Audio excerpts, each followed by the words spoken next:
Hello and welcome to a brand new edition of the Triple Trio, our weekly look at all things Hong Kong racing, global racing, with the best form analyst in the business in Clint Hutchison, and also that guy, the Hall of Famer in Raymond Chaindai. Hello, Hutch. Hey, Richo. Yeah, it's been a big week, hasn't it? Internationally and in Hong Kong, we've had some brilliant racing. This card on the weekend as well at Sha Tin, and it's on Saturday, as we know, is a beauty. There's a lot of sort of Class 3 or, class races there with horses that are going to go a lot higher in the ratings, and one of the probably highlight horses is Wonderbar. We'll touch on him later, but I can't wait. Yeah, very much looking forward to it. Golden Boy, welcome to the show. The Melbourne Cup threw up another fairy tale story in Robbie Dillon. It was an amazing ride, won the race. A horse unknown wins the race. It's just one of those races that anything can happen, and it brings the imagination and the glory to Australian people. But Richo, on an important note, Jason sent me through last night the itinerary for today's show. And I looked at it and I said, Jason, I'm going to renegotiate my contract. There's 71 items we've got to do. So I said, Jason, I want to be paid an item, not on a show. You need to renegotiate, Richo. I'm telling you. Okay, that's not a bad idea. Well, let's get to item number 3, if you don't mind, and that's looking back at your brilliance. Here we go. I'm going to go late in the day. I'm going to go My Wish from gate 14, going to 1400 for the first time. I think it gets its chance here. Yeah, I thought his last start was pretty impressive. He is still learning sort of how to race still. He is a bit of a difficult customer.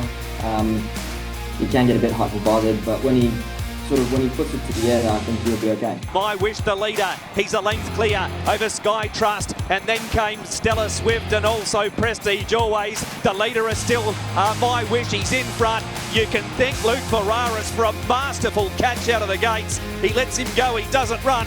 He caught him and he wins. Beauty Crescent's wider out with the air. Leader is still steps ahead. Armour War Eagle is easing into the lead. He's Lone Danger still steps ahead, clinging on, and he won it. Now Chill Chibi starting to wind up. Red Hair King at them late. Chill Chibi over the top. Favourite's going to get home in the last. And there's one for Purton Chill Chibi. You beauty. The Golden Boy delivers his best bet. I love Chill Chibi. I do. In the grade he's in now, he's a beauty. He finally got probably an evenish track and an opportunity to show what he's got. So pace was on, and Zach Purton on the board as well. And Zach had a little bit of a lean run, so he would have been happy to get that winner. Yeah, he rarely has a lean run, so a good win. Matty Chadwick's going to be our star power guest. Very much looking forward to that. And of course, we'll be previewing key races, and then at the end of the program, very much the best bets as well. The road to the HKIR in December. We're taking a group of 30. I bumped into a couple during the week that are coming along. They are a couple, and she's an outstanding singer. He's a bald man called Jason. What could possibly go wrong? Right after A Man After Your Heart, by the sound of it. It's very exciting. Karaoke a crack. Oh, here we go. So very much looking forward to what should be an absolute beauty. But let's find some winners first on Saturday.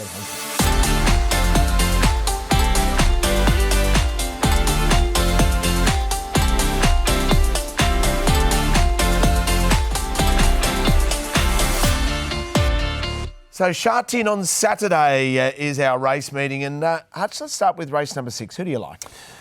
Very good race this. Of course, Wonderbar is the horse that has won 6 from 7 and been the highly touted horse. I've got him odds on. But that said, Magic Controllers, formerly known as Archo Nacho's, done a little wrong this term as well. I think it's predominantly a race between the two of those, and that's my early rated prices.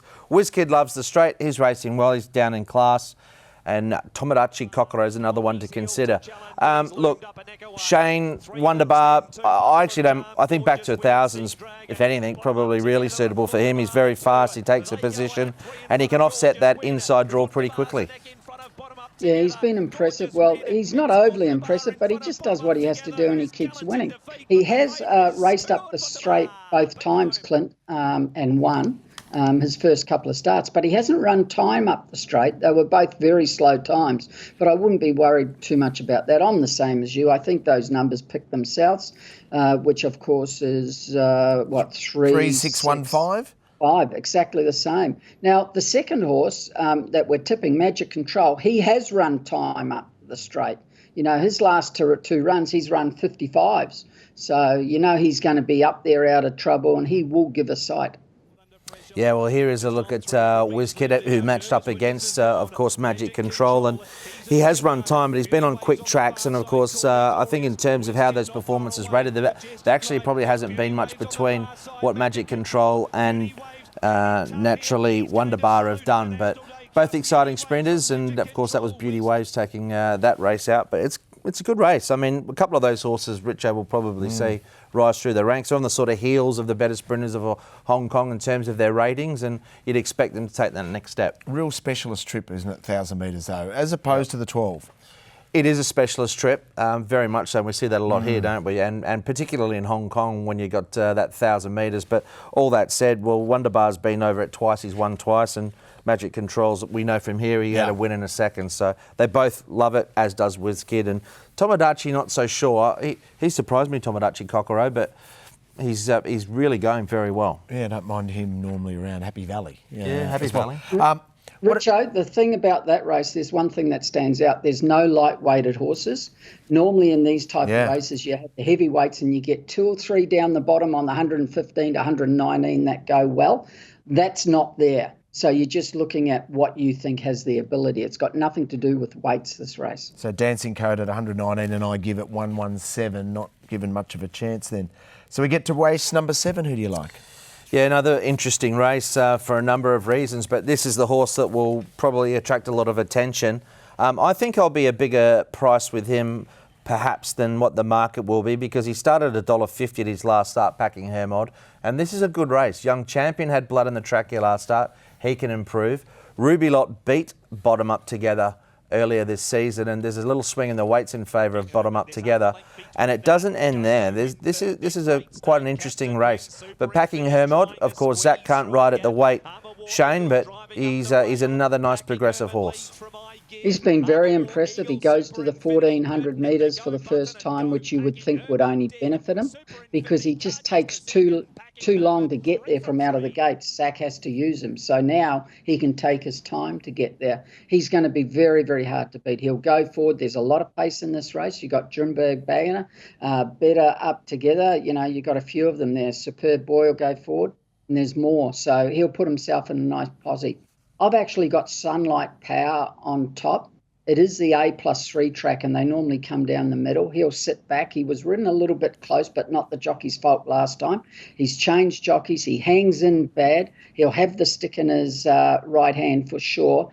And if they go too quick, he could get home down the outside. So I've got him on top from Packing Herman, but he is definitely the horse that you've got to watch. He's a very nice horse, and it wouldn't be a surprise if he won Packing. Were you surprised, Shane, that Frankie Law decided to put Bottom Up Together over 1,400? And how do you think he'll go over 1,400?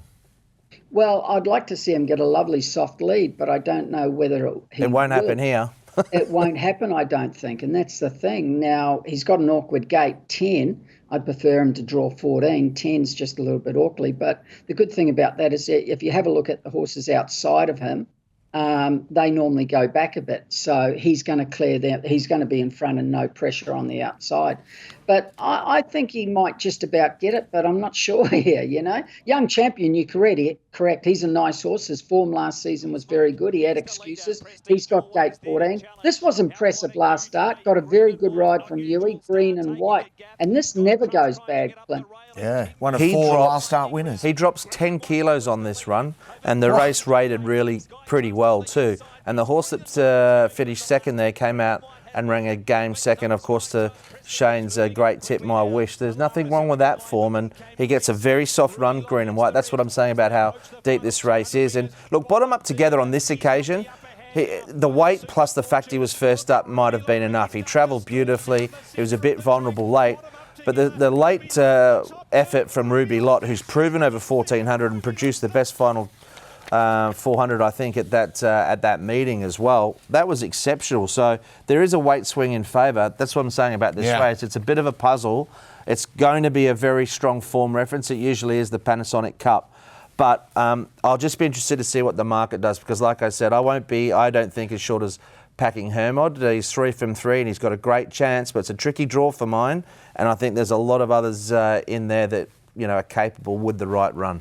So we move over. Ruby Lot used to be a consistent place getter, but if you have a look at its form, it's won 3 out of its last 4, only though it hasn't won them in this season. It's been together, but 3 out of the last 4 is pretty good, and it's looked good, and it's not in my top 4, but it's got a very good chance the way it's racing, and 1400, even though he's raced it before, you'd think it would suit it the way he's racing now.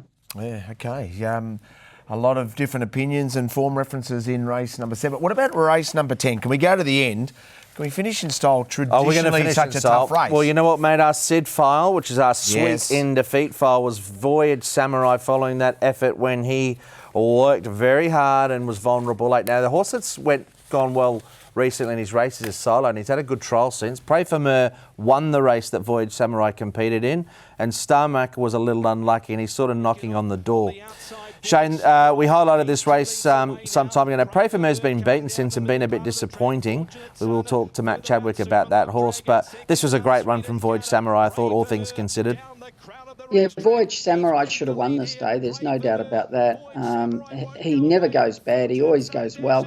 He's going to be very, very hard to beat. Now, he hasn't had a run for 42 days. He's had a trial. It wasn't great, but he never trials great, which is quite unusual. He's not one of those type of horses. I've got him on top, but I'm going wide for my placings, Clint. I think everything else you can make a case for most of the field to place. Yep. So I threw in 1 Speed Dragon, who going to the mile will help. The 5, 2 in Spa Spangle, who's racing well with Zach on, and the 12, who hasn't had a lot of luck yet, and this could bob up at big odds, Flagship Warrior, where everything goes its own way. But if you have a look at this race, Clint, the most important thing is the pace of the race for the favourite, the one we're tipping. You only really got Fun Together from gate 14. Now, will he come across fast? And if he does, he can take a sit on Young Samurai and let him go. Or otherwise, he should get a soft lead. Yep, I agree with you. He can control the speed. Derek's riding well. He knows the horse well. He's a regular pilot aboard this horse. Now, Fallon ran on okay here. I don't know if this is the right form reference, to be honest. The race didn't rate anything super special. Fallon ran on. You can see a bunch finished. Look, I thought Starmac was pretty good closing off from back in the field, but I'm just not convinced about that form. I think that we'll be much better served sticking with Voyage Samurai. That's a beauty, isn't it? And Silo will run well. He did trial particularly well. And from gate 6, I don't think Luke will be that far back. He sat hand in his trial. He's the main danger. And Mark Newnham's horses are going so well, just looking at the premiership. So he sits on 13, 4 off the lead. Pierre Rung, and jam-packed, isn't it? Pierre on 17, Casper Founds on 16, David Hayes 14, and then there's Mark Newnham. So what a beauty for the training title at the moment. Yeah. Of course, only early stages. But Solo, he's never raced the mile. He's only raced the 14, and he led 2 starts ago and was weak, but that was out of his comfort zone. He normally gets back. I think he'll run a mile, ridden a bit quiet. So he definitely ran the 14 strong last time, and it was a good run. But once again, I think anything could place in this, and I'm not going to stop you from backing anything could place. Right. There's that many. We'll be shopping for value by the sound of that in race number 10 outside the fave. Our very special Star Power guest is the one and only Matt Chadwick next.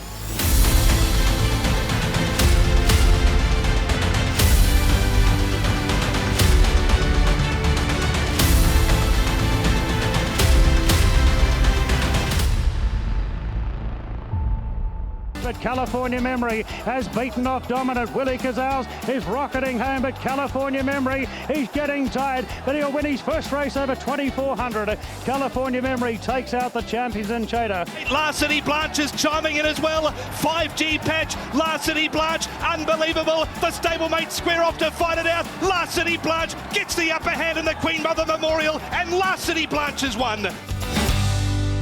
Just some wonderful memories from a superstar young jockey in Matthew Chadwick, who sits 6th in the premiership at the moment. So he's had a great start to the season. He joins us as our Star Power guest.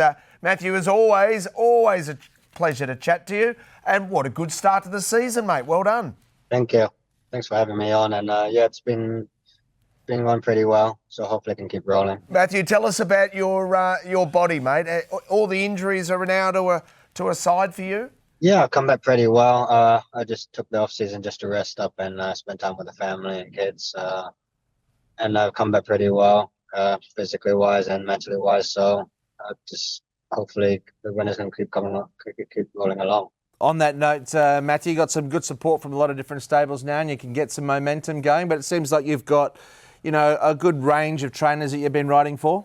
Yeah, so that's been the case generally throughout my career. Really, I've been it's just tough to keep keep me on the phone and pushing them to put me on rides. That's all. But in general, just been trainers supporting me, so hopefully that continues. Yeah, well, we're looking at a lovely ride. You gave one last week, Right Honourable. I know Shane really liked this one. We'll bring Shane in a moment, but you got the pace and you took your time and delivered it quite nicely there for Right Honourable. So it'd be nice to be able to get to build up with there, because Mark's doing pretty well at the moment. Yeah, Mark's flying at the moment.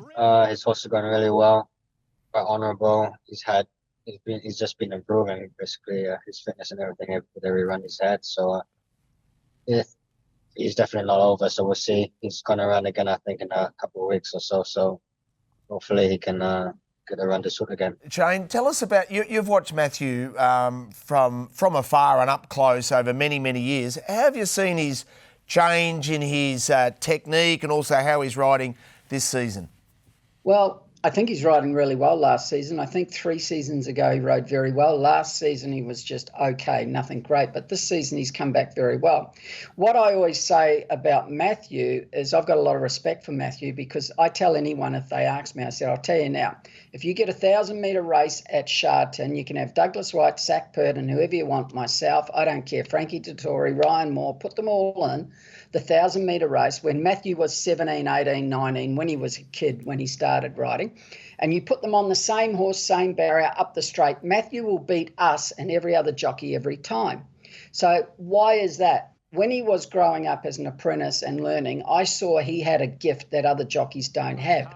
And horses ran for him, and he won on a lot of horses that no one could. And, of course, Tony suited him, because Tony would tell him to just lead, and they used to keep running. And I was just mesmerised by it, because how he sat on a horse, they used to. But unfortunately for Matthew, had an accident, had things gone wrong with his body. And after about 4 or 5 years, he come back, and it wasn't quite there what he had as a kid, and horses didn't run like they did. But he's got it back now. He's had a wonderful career, and this season you're riding really, really well. You've done a marvellous job so far. Thank you. I really appreciate the nice words. Yeah, no, that's great. It's a fact. They are some very nice words. You mentioned some big names there, did Raymond Shane? I've been bending down, picking up all those names. Hey, Matthew, as a kid, they just run. No, that's true. I mean, obviously, I was in Hong Kong at the time, and Matthew broke all the records there as an apprentice, and very, very talented rider. Now, on that note, Matthew, we've got to bring in what you're riding this weekend, because you got some very interesting rides. At the top, now talking about the straight 1,000, after the pump up that Shane's just given you, you ride a horse called Magic Control. You've had a bit to do with him. Of course, you line up against Wonderbar. Firstly, on him, how do you think he'll go?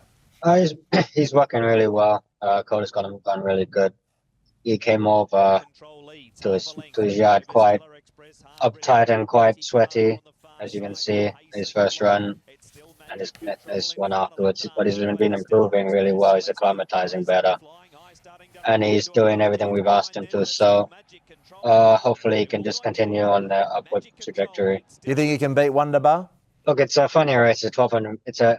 A lot of them are 1,200-meter horses, but it's 1,000 meters. So I think there's a few elements put into play.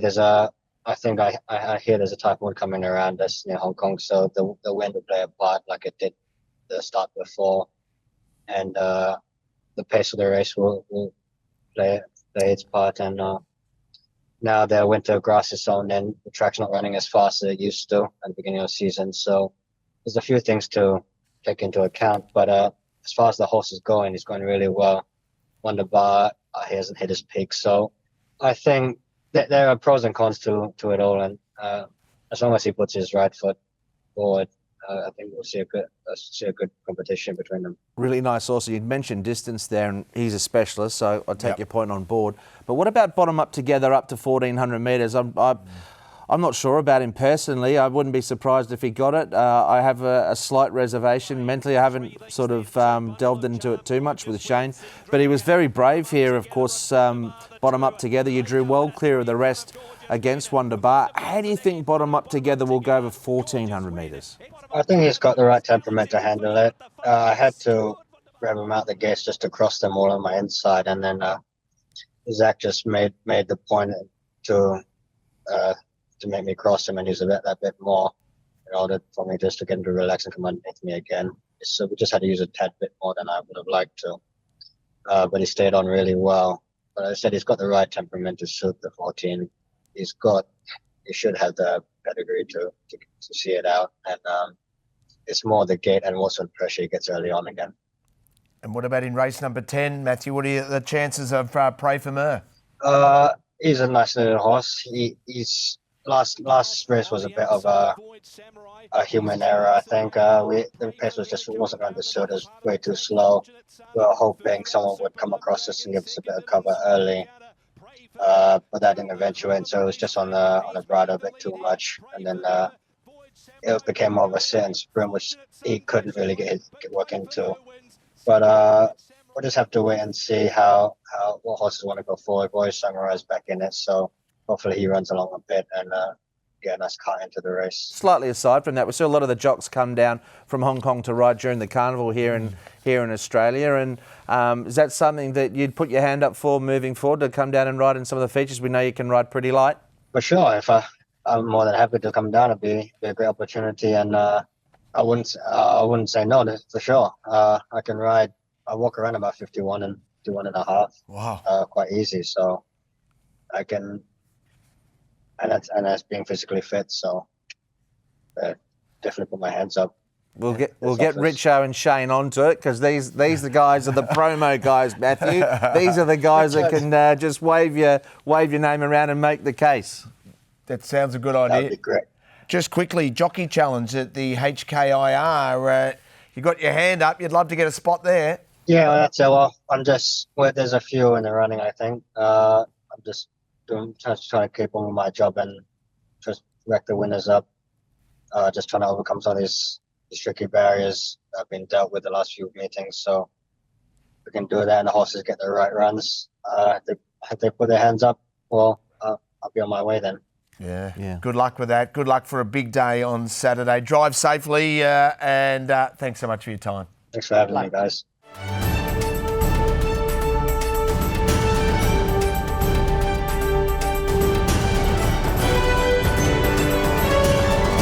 Well, the eyes of the world have been on Flemington during the week, and the world pool has been betting into the big Flemington car. There's been so many highlights.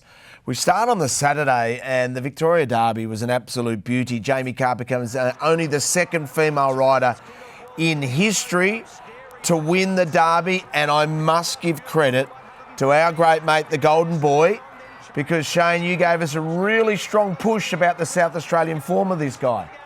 Yeah, I liked him, but the fifth horse should have won for sure. And I brought that up last week. When there's pace in the race and you've got a wide gate on him in the Derby, he was always going to get in, right? And I said that.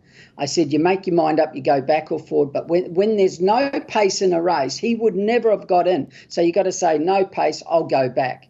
But when there's pace, you go forward. I would have gone forward on him, and I said that last week before the race. Yeah, he flashed home, didn't he? It should have won. El Costello's the horse. Yeah, but barriers are costly there, and as we see even in the Cup as well, and the Derby much the same as well. Yeah, especially, and Shane, we spoke about it pre-race. Barriers are costly, yes, but once you get them, you can't change it. So you've got to adapt. I never complained about a barrier because you adapt.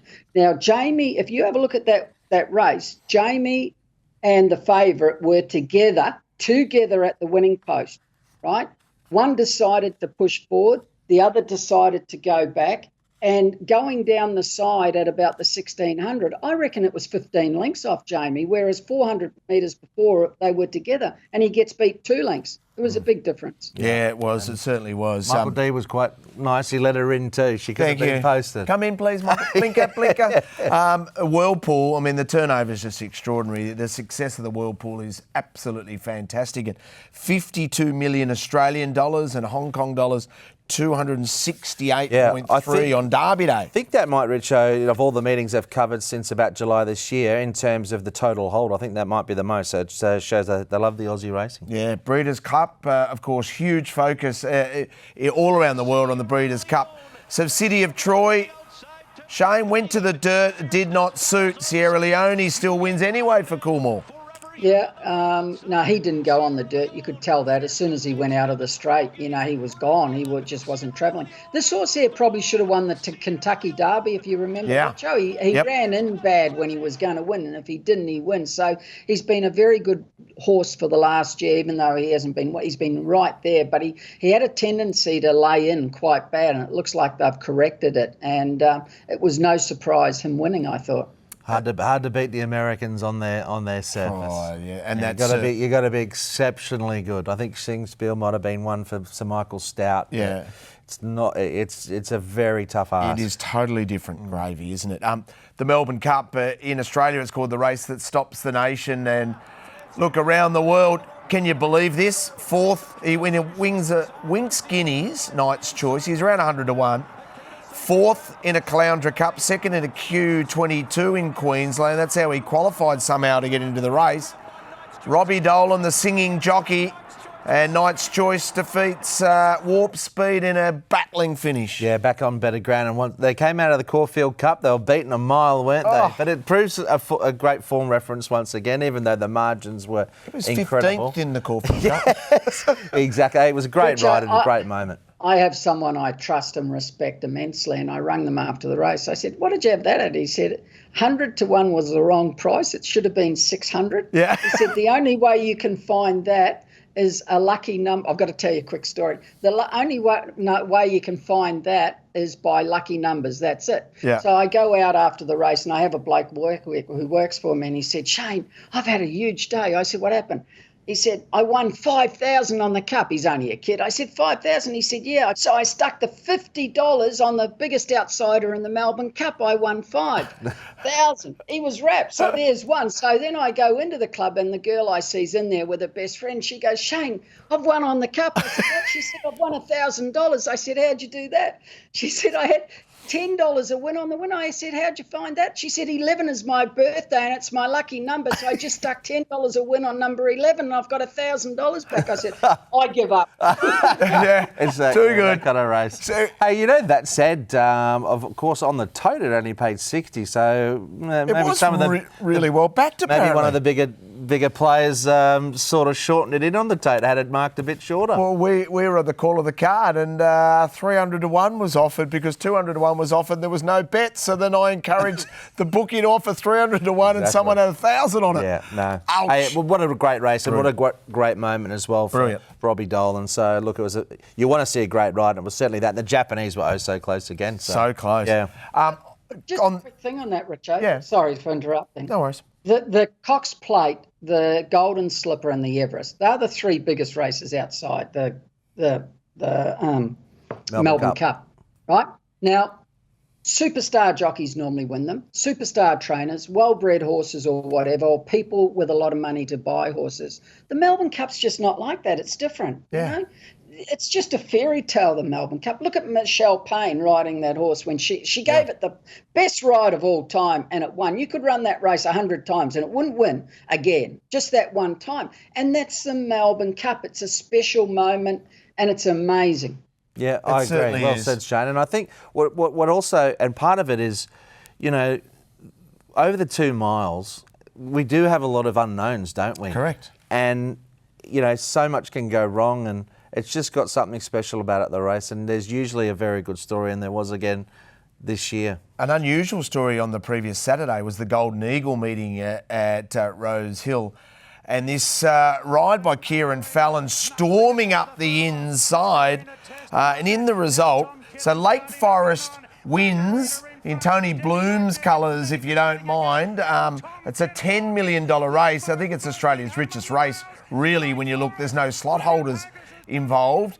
It goes to William Haggis. But, Shane, what did you think about the suspensions, or A, the suspension for a month, and also B, the fines, $100,000 for the winning this. ride? The horse is drifting out, right, the inside, the blue, and he puts the stick away. He's gone too far and he's brushed it. It is the worst decision I have ever seen in Australian racing, just about that one. It is disgraceful. I've got no problems with them dismissing both protests. Yep. The first one had to be dismissed, but you can argue about the other one because Stella Magnifica was beside the Steffi third Magnetica, horse. yep. Yeah, was beside the third horse, if you have a look. Yep. And the traffic warden in the blue colours, and it's running on. And it was probably running on better than it at that stage, you know, when it was going to get checked. So you can argue that one, but I would have dismissed both. There's no way he gets a $100,000 fine. I'm not querying the second suspension of the second jockey because he was careless. Yeah. One, they said it bordered on reckless. That is not reckless, even to think it is a joke. And he corrected it, but he did go too far. I understand that, right? And I'm not saying that he should have corrected it one stride before he did, but he still pulled it off straight away, and it was nothing. It didn't warrant a month's suspension and a $100,000 fine. They got that one wrong. It's a disgrace. Simple as that. I can't believe it. Here's Kieran Fallon's view on racing TV. Yeah, I think it's very unfair. The fine, I think they're trying to go off prize money a little bit. When the prize money's worth so much, I think they're just trying to assure that the jockeys are still riding true and not kind of riding win at all cost. It definitely wasn't a manoeuvre, a win at all cost. He just kind of shied away from the winning line, and I've straightened him as soon as possible. So I think it's very, very harsh. Fine and ban. We have appealed. I think everybody in Australia has said that we should win the appeal. They all said it's kind of bizarre with the suspension and the fine. Everyone's kind of find it hard to believe what they give me. So we've appealed. We've got Wayne out there who's very good at what he's doing. So like I said, I'm very confident we'll win the appeal. Okay, so they will appeal. Confident they'll win the appeal, which backs up Shane's comments. Shane, what did you think of Tommy Berry on Gringotts when we got to the big dance? This is just comparison. Now watch this. This is a $3 million race. The other one's 10. Yep. So he comes across from the outside. Now this could border. This is reckless riding as far as I'm concerned. This is terrible, right? I've done it before and it was a joke. It's the same, it was bad. He comes across here. It's a $3 million. He's looking. He goes, boom. What like that? He just hammers into it, right? That's reckless, right? That wasn't careless. He did that deliberately, looking around. Now it's a $3 million race. He's drawn the outside in the big field. He's got to get across.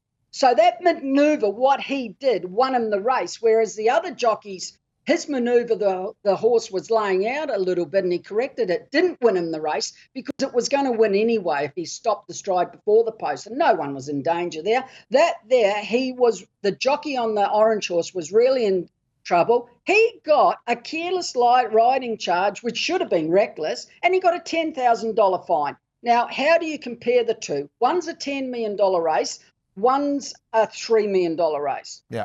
So the jockey in the $10 million race gets 1 month and a $100,000 fine. So what is 3 million of 10? It's just over 33%, correct? Yep. So why isn't he fined 33,000? And why is he only given 12 days when it's 10? No, not 10. Probably I'd say 100 times worse than the other one. And you can argue all you want, but you won't win that argument because it's there, black and white in camera. It's just wrong. That should have been a month and the whole stake money taken off because what he did was dangerous.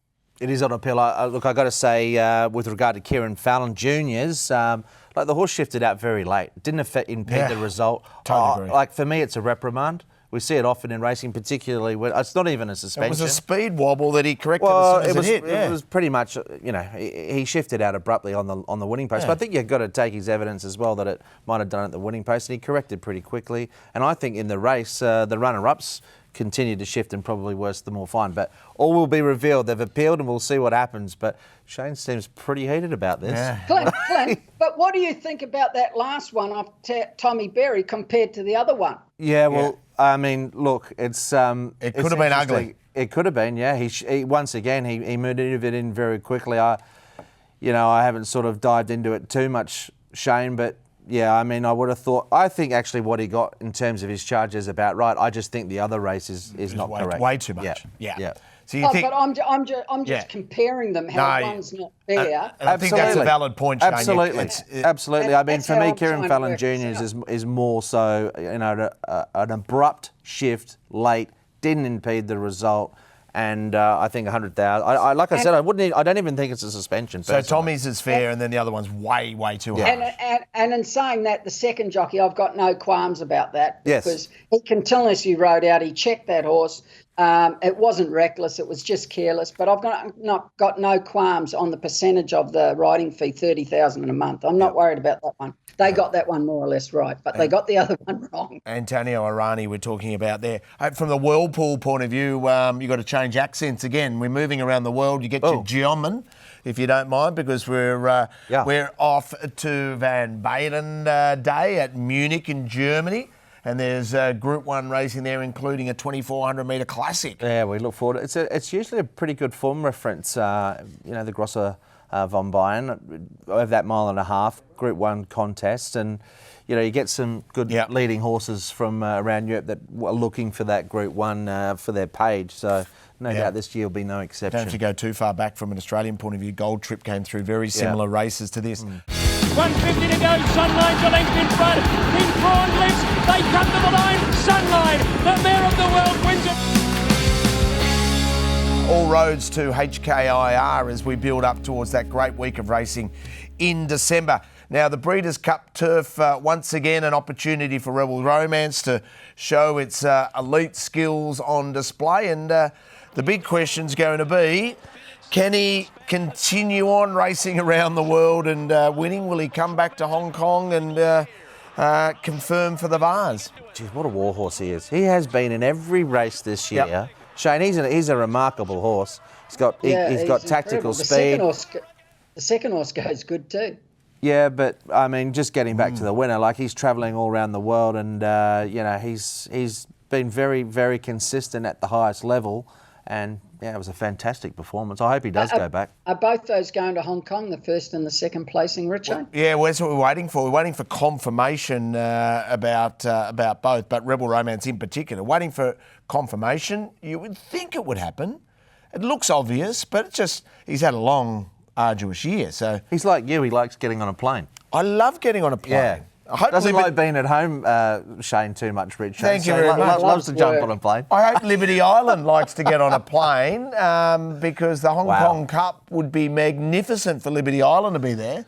She's a ripper. I mean, there's that little Australian connection, isn't there, with Liberty Island that we always love to just remind everybody about. Well, beautifully bred. Was it out of Yankee Rose? Yes. Yeah. And Zach Purden second in the Golden Slipper.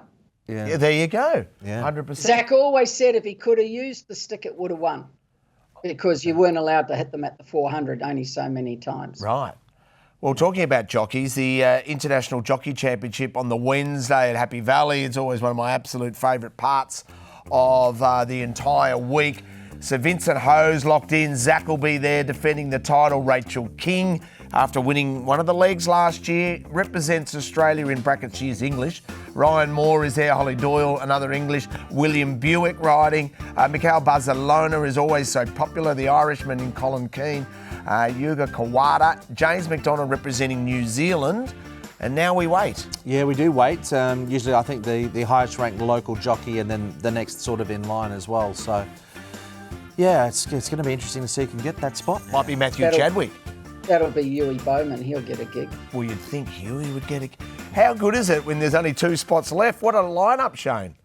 It doesn't seem the same, though. I know it's a great lineup. It's sensational. Yeah. It doesn't seem the same, though, without Frankie, does it? Frankie's just part of the furniture. The Tory I'm talking about. Every year he was there for that. Yeah, he always brought colour to it. Yeah, he brought colour to absolutely everything. Everything, my friend. Yep. A quick break. HUTCHI'S form files next.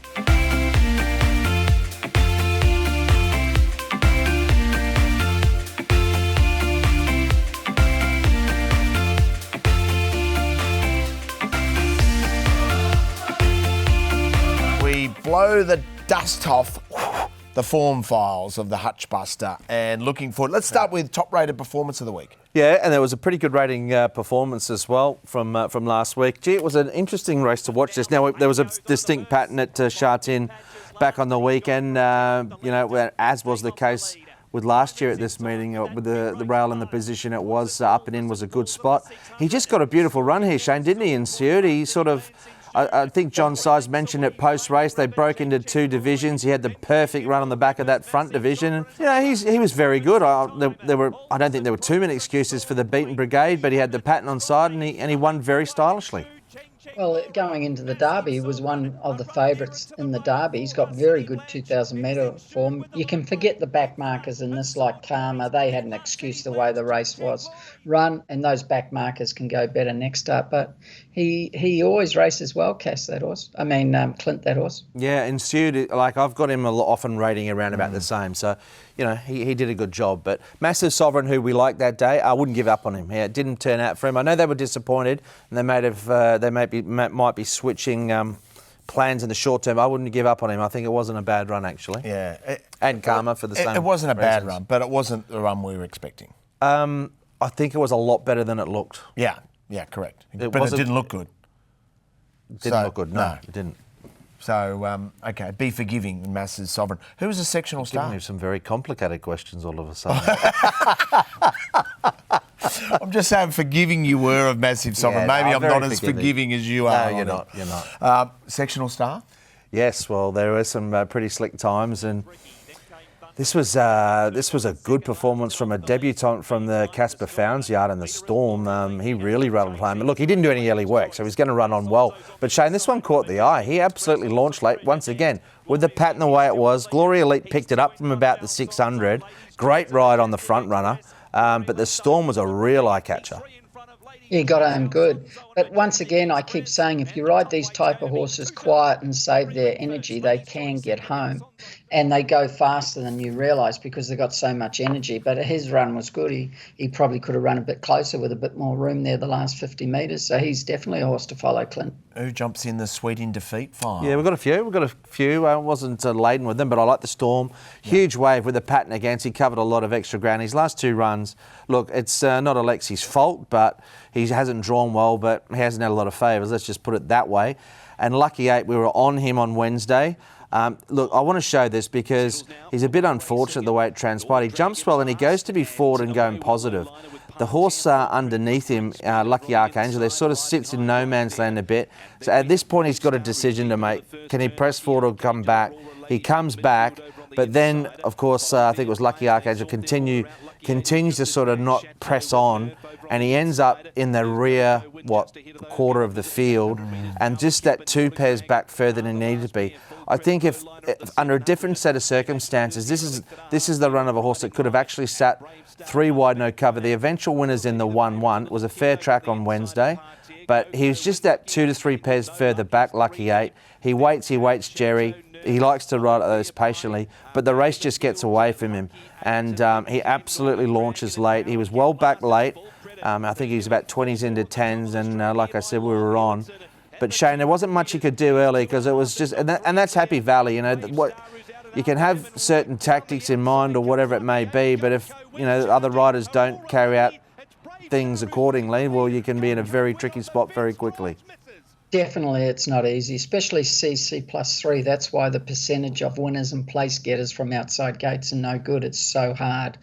If you go forward, you burn them too much and they've got no energy. If you go back, something on pace always kicks and you can't pick them up. You need a bit of luck from those outside gates, Clint.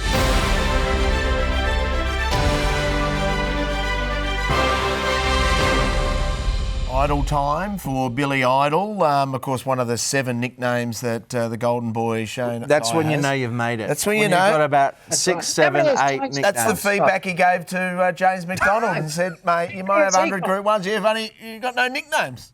What do they call him? J-Mac or something? Yeah. Which is his name. What else do they call him? That's it? Super Freak? That's it? Just one. Richo likes to call him the greatest Kiwi rider ever. That's what he usually comes out with. Certainly don't. Got great respect for Jimmy Cassidy. Hey, I've been out with him. I know who's better. All right, tell us who caught your eye from an idol point of view. Beauty Destiny. This was a great ride. Now, watch this. Gate 10. This is a horse who used to lead. Remember that, and put its tail up in the air and stop. Now, have a look at this. He goes back on it and he gets it in, and he's only been riding this horse this season, and he's been going back. First start, he went forward. But his last two, it's gone back, and it's changed, Clint. He's gone to the fence from a bad gate. Remember, it used to go 100 miles an hour before in front, put its tail up and stop? Now have a look. It's just perfect, isn't it, Clint? Yeah, Shane, this is the best ride of the season for me. And the best, and I'll tell you, for me, apart from, tactically they changed it around and he ran on the other day. But what Andrea does in this race was exceptional, and it's horsemanship plus tactics. He rides it quiet, and have a look at him in the straight, how he keeps it bottled up for that last 100 metres.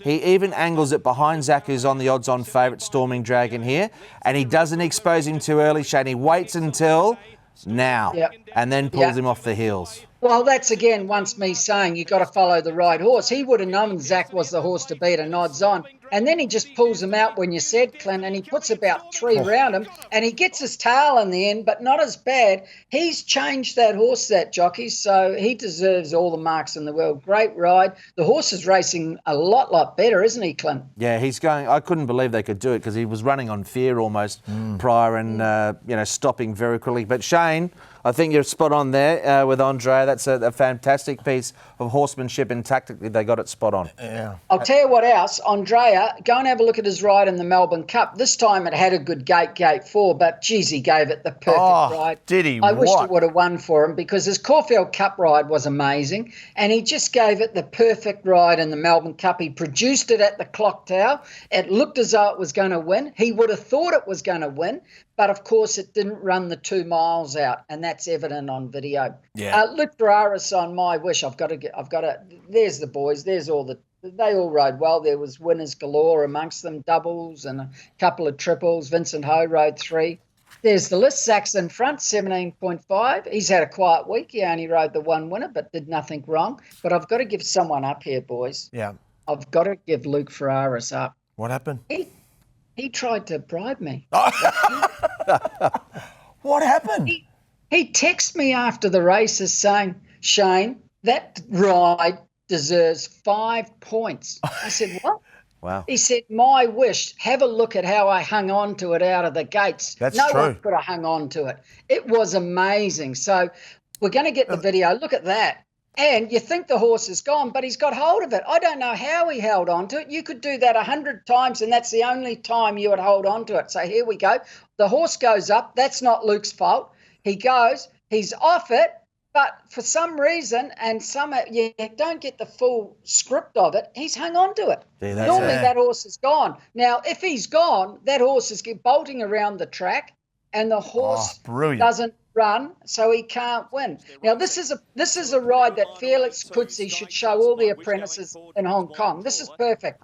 Gate 14 comes across. He sits out 7 or 8 wide. He doesn't push him out of the gates, which is a no-no. And he knows he's got pace, but he's looking to see where the girl is, Brittany, on this favourite, the leader.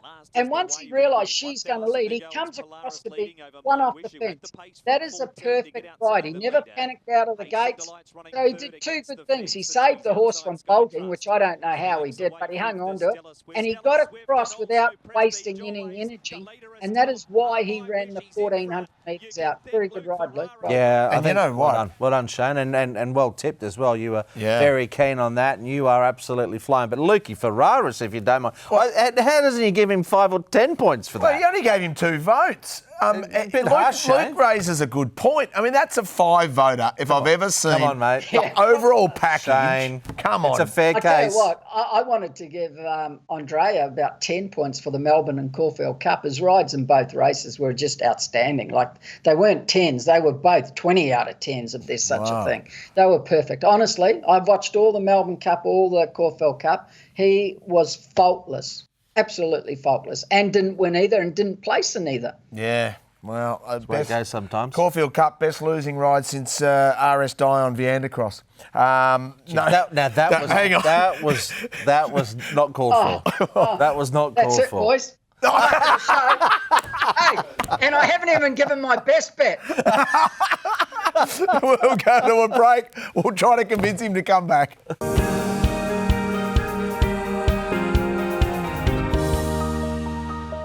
Before we get into our best bets, this caught our eye in the social stable, and well done to Karis Teeton. You know, he's one of our absolute favourites here on the Triple Trio. So he becomes only the 6th jockey to reach 700 win milestone in Hong Kong when he won on David Hall's trained Speedster at Happy Valley. So Douglas White on 1813, Zach Purton getting awfully close on 1773, Marrera, Cruz, Brett Preble, and now Karis Teeton hits the 700 club. So fantastic for Karis. Look, he's a big fan of the show. He's a big time performer. I would have never thought that early on that Karis would have the success that he has. It's not easy. He's forged a very good sort of career in Hong Kong, Shane, and Zach's not going to be there a lot longer, one wouldn't imagine, and Karis is probably one of those vying for potential champion one day. He's done unbelievably well. To ride 700's an achievement. As you said, 6 have done it? It's not that many. And he's going to be there for a while. He's still a young man and he's riding well, and he seems to get better too, Clint. He doesn't lose anything in a race. Some jockeys have 3 or 4 good seasons and then go off a bit, He seems to be keep going and riding a lot of winners. So he's done very well. Shane, when you won the Melbourne Cup on Tourific, did you go to the Oaks ladies' lunch the following day like Robbie Dolan did and make your way up on the stage and just start singing with a rock star? Hey, ladies and gentlemen, Robbie Dolan.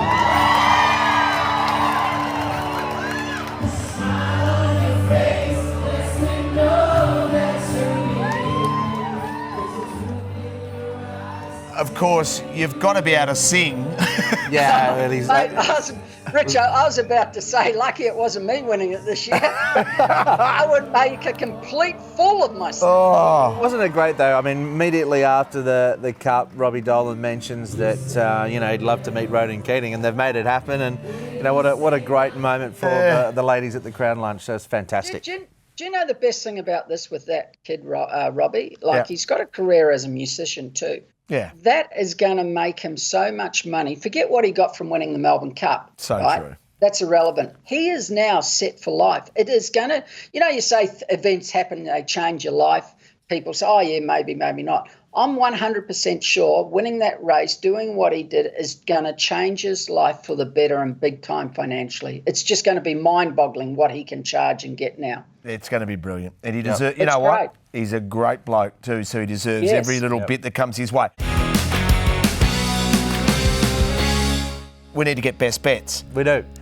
Your best bet, Hutch? Let's start in style, please. Yeah, well, let's hope that we can have a little bit of luck with Voyage Samurai. I think there's a couple of Quinellas that we can take in that race. And as I said a little earlier on the show, I think the horses will take a silo. I'm very confident in those, and Starmac will be back in the field. The other horse that I like is Wonderbar, of course. I think it's just a single Quinella with Magic Control. I think they'll run 1-2. Wonderbar, I think, will be a bit slick, but I'm happy to have those two. Golden Boy? I'll go Chariot Gain, race 4. He was impressive last start. He won't be big odds this one, but he's gone up 10 pounds, but he looks good. And I think this horse here is big value. He's going to be over. He could be over Sunlight Power with a couple of nice young horses. He's going to get back. He's got a few against him, but he could be the right odds each way. Sounds perfect. A way to end a Saturday night. Hope you enjoyed the show. We look forward to your company next week.